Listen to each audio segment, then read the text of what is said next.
This week's episode of Lucas Oil on the Edge is packed with outstanding motorsports.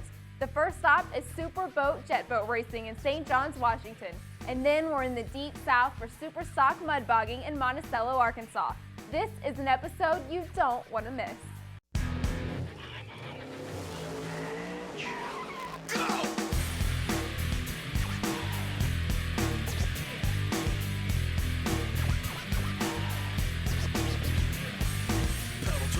Got it tacked up, and if you get too close, you're getting cracked up. Stone cold when I roll, coming out of the hole. Get back, cause I'm out of control. I'm on the edge.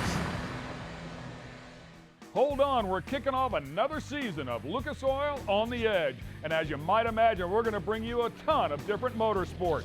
Ken Stout and Brian Olson ready to kick the season off for you. We're here at St. John, Washington at the Lucas Oil Jet Boat Race. And if you've never seen these boats compete before, you're in for quite a treat. They are extremely fast, very nimble. They have a navigator and, of course, the driver. And when he hits the throttle, you better be holding on. That's right, Ken. It's 0 to 70 miles per hour in 30 feet. It's on a man-made track, and only the top 8 machines will qualify, and those top 8 will go right square in the elimination. Let's get it down to Ted Brunson with more. Wicked as in evil, as in crazy fast, as in nut job, which is who I'm standing next to here, Dan Morrison. Now, you dug this track. Yes, I did. For digging this track, they gave you a boat a few years ago. Well, that was my payoff. We worked out an arrangement that I dig the track, they buy me a boat, and it came from just over the hill right behind us here, and we did good. But that wasn't enough, right? Because now you find yourself in the Super Bowl class, the Unlimited. We're looking at 480 cubic inches, 12-foot 2-inch boat. Correct. 920 horsepower. Correct. 100 miles an hour in the straightaway in about, what, 2 seconds? 3 seconds, we're at 100. You have to be seasoned to go in this boat, don't you? My stepdaughter, who's 25 years old, navigates my boat. And actually today she's going to navigate my partner Doug Hendrickson's A400 boat too. There's a lot of guys who would bail when this girl's in solid. Well, we'll leave it up to her, and I'm just going to report on it. But a lot of power, man. Hey, dig the track that you dug. I will, Ted. Thank you much. Hi, man. Speaking of digging the track, here's what it looks like from an aerial view. And by the way, as we watch the bright red ball make its way around there, the drivers of these boats and the co-pilots as well don't have a clue what the track looks like till the night they arrive. All right, let's give you a comparison to super boats. Needless to say, 900 horsepower versus Top Fuel at 8,000 horsepower. The fuelers are mad fast, but can't steer at all. Super boats, those things go right and left on the spot of a dime. Absolutely incredible. First one already up here, navigator Marvin Wright, driver Lee Rice. Watch this. Screaming Eagle, we go on board, baby. Now from outside the boat, watch the navigator's hands moving around. Tell the driver where to go.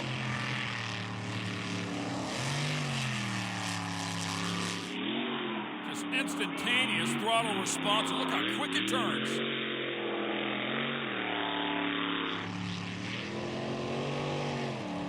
And you said it before, Brian, it's really amazing. They even know where to go so quickly. It's first time out. No practice rounds. And not only that, Ken, you go one direction, you have to come back and go another. I mean, it's not like it's a one-way racetrack. You go one way, then another, so it is a hard deal to do.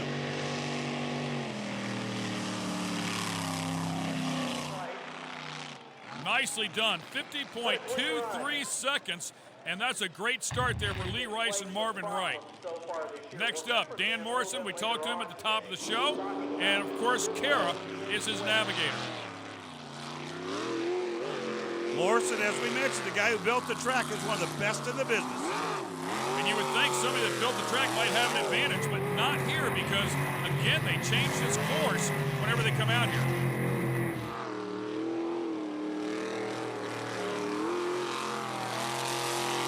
I'll tell you right now, he is flying. 50.23, the mark to beat. This is a great run. And look at Kara. Keep in mind the water's only 3 feet deep.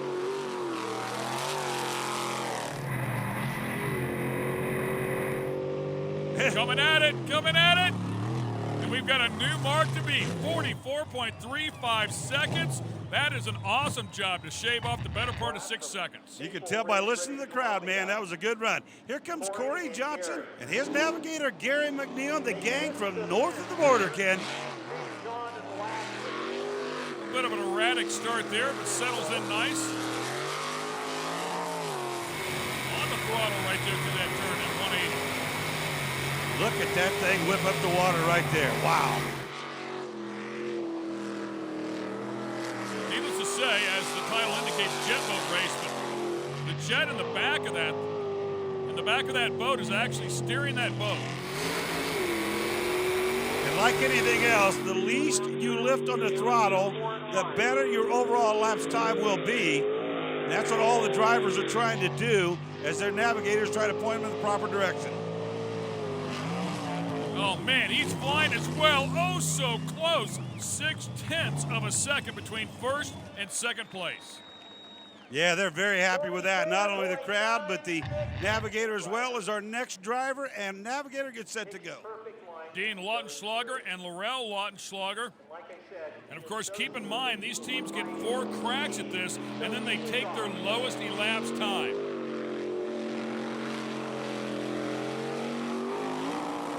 Oh, and right there, you can hear he actually lifted up the back of the boat out of the water for a moment, and the second you do that, if it goes too high, you lose propulsion. Same way as slipping the tires or getting the tires loose on a drag car. Anytime you hear the RPM zing like that, you're not going anywhere, baby.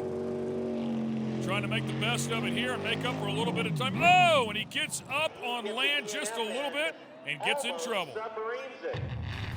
Your leaders going into round 2 are series points leaders Dan Morrison and Kara McQuire in the Wicked Superboat. They're trailing the Canadian team of Corey Johnson and Gary Mcneal in the Liquid Courage Machine. 30 turns under 45 seconds on a course with no room for error. The next round promises the same intensity and water flying action, and you won't want to miss a second of it. We'll be right back.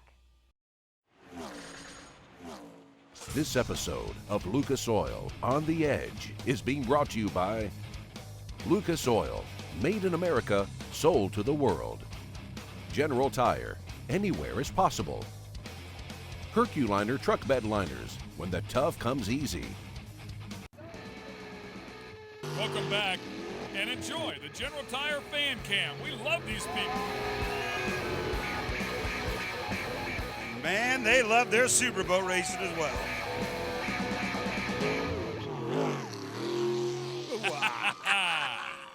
I love it. That's what it's all about, eh? Just hold that beverage up high and give them a scream. All right, Gary Mcneal and Corey Johnson going at it. As you can tell, the pace is picking up. They know the track a little better right now. Again, they don't have an opportunity to look at the track until that very first run with the boat. They can visually look at the night before, but the first time is during their first qualifying run. And as it should be, the second, third, fourth one should be better.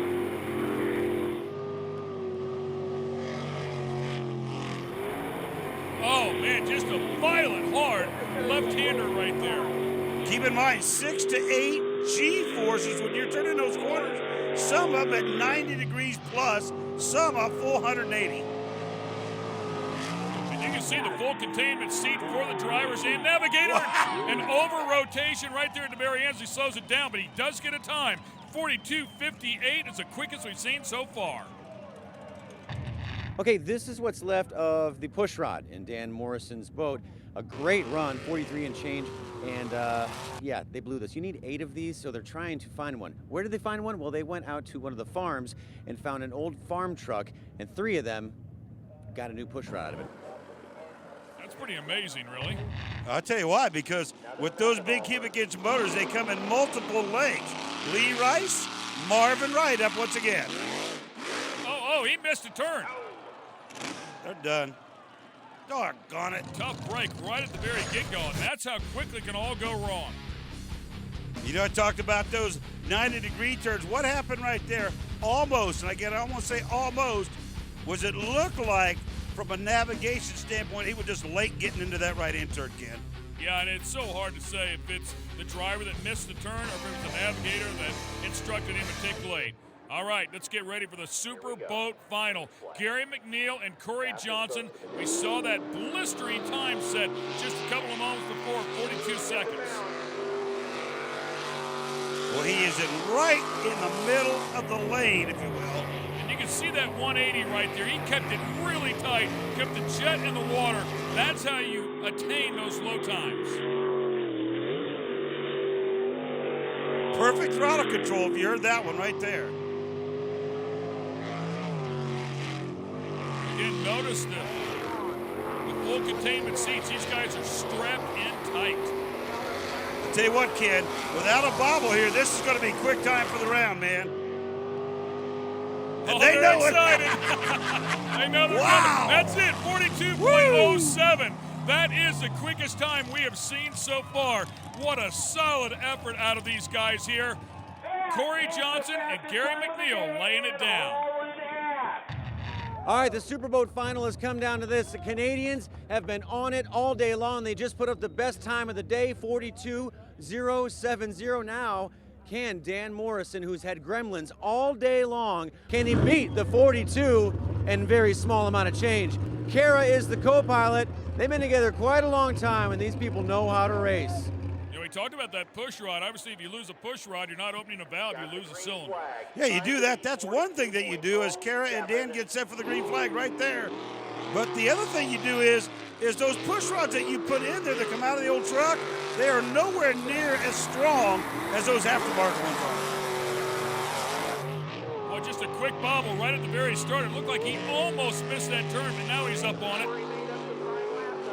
Well, this is a good run from Morrison. He needs a good one here to beat that 42-second mark. The Canadians have really set a high mark, and he's up on the... And that's it. Oh, man. You heard it that one time just before it happened, kid? He had to feather that throttle just a little bit, and that's where it all started. Boy, and you can see the frustration in his mind. He was so close to hanging on to that. I mean, we're talking about the half a width of that boat. Ah, that is sad. But you know what, though? Look at them. Look at both of them. They're actually raising their hands because the crowd's still going wild. Wild stuff, to say the least. Let's go down and talk to our winners. I'll tell you what, sometimes it's worth it driving 10 hours from Vancouver, huh? Oh yeah, staying up all night and getting this thing worked, it worked, man. It was awesome. Dude, almost a 42 flat. I mean, the fastest time of the day. I didn't think anyone was going to beat 42 and a half. You did that, and then you lay that down. That's just scary. Dan went out there, man, and he put down a good time, and I knew I had to put something serious down because he was going after me. So I put it all on the walls, and Jim Richmond with Richmond Racing Engines, man, it's all the power in the world right here. It's awesome. Holds together, wicked, and that's the stuff. Gary, lift up your glasses for a second. Oh, good, your eyeballs are still there, because mine would be out, basically, right now. All right, when we come back, we'll throw some dirt in and make some mud. Stay with us. We love a good mud race on OTE, and we're bringing back one of our favorites. AMRA Mud Racing. Side-by-side mud-slinging Superstock trucks are up now. Thanks a lot, Jamie. We're going to get things started. There's a good look at the header pipes as they're warming them up. And, of course, yep, you got to prep that racetrack right there for the Superstock Mud Drags presented by Skyjacker. We're here in Monticello, Arkansas, as we get ready to kick things off. And the kids are having fun, and we're about to make a mess. For more of today's action, let's get it down to Lurch. This is the way it works. They line up as they get paired up in their brackets. The card is flipped. O stands for the outside, which today seems like it's been a rougher ride.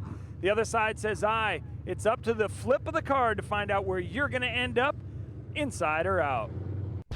Yeah, no coins involved here, baby, but here's the Skyjacker course description. Just a U-shaped course. Two vehicles going side by side, and the deepest point will be 4 feet. Brandon Harris, Fabius Patio up first. Take a look at the toe-in on the Chevy over there. A little bit of an alignment issue. Man, you wouldn't know it right here, though, would you, buddy? Yeah, he was doing great. Finally hit the bulk of that sippy hole, if you will, and Ford tucks in behind him. Man, you don't want to be behind that lead truck because they'll fill you full of mud and full of water. Great race, though, Ken. Standing on, oh, watch out right now, man. That Chevy started puffing some money smoke right at the very end, but he was flying in the by yourself. Paul Jackson, Barry Wood, Screaming Eagle taking on that redneck outlaw. Good matchup. Chevrolet versus Ford once again. Try and get some ground speed up so they can get over the top of some of that water. You can see it eventually at the end, it does draw them down in it. You got to be able to drive up and out of it. Just like anything else, it's all about wheel speed in these machines. There's a bobble for the 00 machine. And if you got those wheels turning, whether they're spinning or not, again, if you keep the motor RPM up as Barry Wood did, Screaming Eagle will make his way to the next round. And you can see some of these guys putting some belly pans underneath the front of these trucks to try and stay up on top of this water here. Yeah, you want to use any advantage. Whoa! Whiskey-eyed turned sideways there, but now he's trying to make a comeback. He's pulled back up beside him. Yeah, this is another good race right here. Oh, man, the fender's hanging off the side there. You know, Lord's talked about the outside lane being the better of the two, and I don't think we've seen a winner out of the outside lane yet. But we might see one right here. Both of these guys all over the place. Stand on it. Man, Joey Coleman wanted that win, and he got it, baby. Awesome. We've got more great On the Edge racing coming your way. Don't go anywhere. The kids are having a blast here at the Superstock Mud Drags presented by Skyjacker. And you might think to yourself, how in the world do those guys see where they're going out here in the middle of this mud? Well, Lurch has the answer. Once you leave the start line, you're going to hit the water hazard. The only thing going to be spraying more than the water off the front of the trucks is off of these right here. High pressure hoses to keep the windows clean. Those are going to be going crazy so they can get a clear shot through the horseshoe and a straight drag strip run to the finish. Pretty cool stuff. It is all but blinding. That's the one thing it's impossible to describe to the fans at home how difficult it is to see. Gray Allen. Now you can see right there when they hit one of the deepest parts of the course that whatever it does, it will send you toward the center of the racetrack itself and give your opponent a little bit of an advantage. Keep in mind, this is a double elimination. That's why we're seeing these trucks again for the second time. You have to lose twice here to be eliminated. Good and bad. Barry Wood, your winner here 2 times in a row now, the Screaming Eagle. Man, that Ford is one tough truck there, that 00 for Barry Wood. Richard Sanders and Mojo, Glenn Mayu, and Big Red. Oh, baby! Big Red digging. And they digging deep, too, boy. Another tough Ford truck. A little bit of death smoke, just like we saw earlier. And down to the front stretch. Oh, man! Oh! Yeah. That's not the best for the alignment of that rear end. Big Red takes Mojo and sends him out in that round. Plumb Crazy and Bare Bones is up next. You can see the Dodge. It's the Bare Bones truck, stacks out of the hood. They got some long stacks. That baby got some torque coming out of the hole. And I gotta say, these Ford trucks pretty much dominate around here. Solid effort here. You can't even see the Dodge anymore.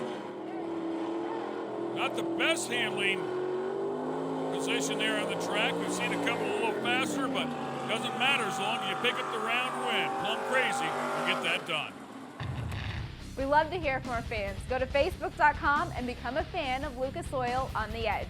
Then post your comments about this Lucas Oil On the Edge episode. This episode of Lucas Oil On the Edge is being brought to you by Lucas Oil, made in America, sold to the world. General Tire, anywhere is possible. Skyjacker Suspensions, the leader in leveling kits, sports lifts, and suspension kits. You find some of the best truck names in a Mud Bog event. Just look at our first semifinal matchup. Adam Wright in the Plumb Crazy truck will take on Gray Allen in the Hustler. To get there, though, Allen beat Big Sexy and Mojo to get to the semis, while Wright took out Redneck Outlaw and Bare Bones. You gotta love it. Time now for the final four of the semifinals. Plumb Crazy with Adam Wright and the Hustler with Gray Allen. GMC on the right side of your screen, and that is a Ford alongside. Oh, aimed towards each other there. It looked like there might have been a little contact. I think, in fact, there was. Yeah, and I got to tell you, man, that left lane of the racetrack has had a tendency to take whomever driver was there toward that center line every time by. People have done a good job, though, out of that left lane or that inside lane, but the first time I think we're going to see one win from the outside, and Adam Wright gets it done. Plum Crazy done made his way in through the semifinals to go to the final round. Watch her again here in replay. Watch the right side of your screen as the Hustler actually gets away first by a full truck length. Right there, Ken, that thing bogs down and moves hard to the right. I mean, it drove him right over into the side of that Ford after he'd banged off the bank. Big Red and the Screaming Eagle. Here we go. A pair of Fords this time. Huge belly pan on Big Red. Man, look at Big Red. We just talked about it earlier, how they made that pull to the right if you're in that left lane, but not Big Red. That flame Ford truck for Glenn goes right straight through it, baby. And he's going to try to go yet another round here. And I have to think that belly pan is a huge help right towards the very end of that sippy hole because he went through there better than anybody. Big Red getting it done. Yeah, if you look at Big Red real close from right here, you can see that the actual pan goes all the way out to the bumper. Look at it behind the wheels, or forward of the wheels rather, where the machine on the left side, just the pan under the actual chassis.